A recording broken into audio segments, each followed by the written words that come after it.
Խաղաղ բնակիչների վրա հարձակումները կարող են ստիպել Ռուսաստանին օգտագործել զենք, որը հետք չի թողնի ոչ ոքից։ Պետդումայի նիստում ասել է Դումայի խոսնակ Վյաչեսլավ Վոլոդինը, անդրադառնալով օրերս Ուկրաինայի զինված ուժերի կողմից Ստարոբելսկի ուսանողական հանրակացարանին հասցված հարվածին։ Պետդումայի խոսնակը նշել է, որ Ուկրաինայի զինված ուժերը կատարել են մարդկության դեմ հանցագործություն, որը վաղեմության ժամկետ չունի։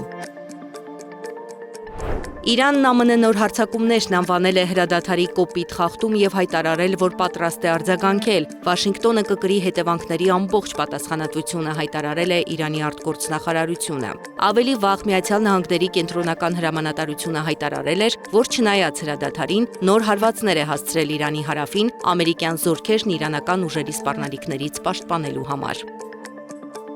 Միացյալ Նահանգների նոր հարվածների ֆոնին Իրանը սպառնում է նավթի գների մինչև $200 աճով, քանի դեռ ամերիկացիները շարունակում են իրենց ռազմական արկածախնդրությունները մեր տարածաշրջանում, որևէ համաձայնություն չի լինի, հայտարարել է Իրանի բանակի Խաթամ ալ-Անբիա կենտրոնական շտաբի խոսնակ Էբրահիմ Զոլֆաղարին։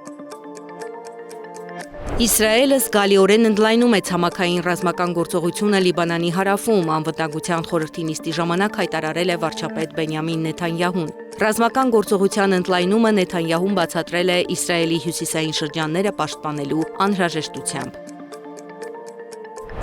Լուկաշենկոն էլ կոչ է արել Մոլդովային չկտրել Պորտալարը եւ չկորցնել գործընկերներին։ Պետք չէ կտրել այդ Պորտալարը եւ խզել հարաբերությունները նրանց հետ, ում հետ միշտ գտել եք ընդհանուր լեզու։ Սա է ինձ համար ամենակարևորը, եւ ես ուզում եմ հրապարակավ ասել, որ Մոլդովան ու մոլդովացիները մեր սերն են, նշել է Բելարուսի նախագահը։ Բելգիայի Բյուգենհաուտ քաղաքում դպրոցականներ տեղափոխող միկրոավտոբուսը բախվել է գնացքին։ Վթարի հետևանքով զոհվել են 12 եւ 15 տարեկան աշակերտներ, ուղեկցորդն ու վարորդը։ Ոստիկանությունը հայտնել է, որ միկրոավտոբուսում եղել է 9 մարդ, որոնցից 7-ը հատուկ կարիքներ ունեցող երեխաների դպրոցի սան։ Շվեդիայի Գյոթեբորգ քաղաքում էլ անվարորդ ավտոբուսը վթարի է ենթարկվել ուղևորներ տեղափոխելուց ընդամենը 1 ժամ անց։ Խոսքը թուրքական արտադրության Կարսան ավտոբուսի մասին է։ Վթարից հետո այն հանվել է շահագործումից։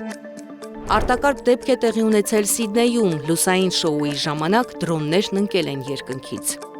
Անգլիայում էլ անցկացվել է պանիր գլորելու մրցույթ։ Էքստրեմալ արկածների սիրահարները հավաքվել են Գլոսթերշիրում մասնակցելու Մեծ Բրիտանիայի ամենամյա մրցույթին, որի ժամանակ պանիրի գլուխը գլորում են բլրի գագաթից, իսկ տասնյակ մարդիկ վազում նրա հետևից այն բռնելու համար։ Այս տարի հաղթել է գերմանացի յութուբեր Թոմ Կոպկեն։ Զարա Սարգսյան, Անդրանիկ Մանսուրյան, ABC Media։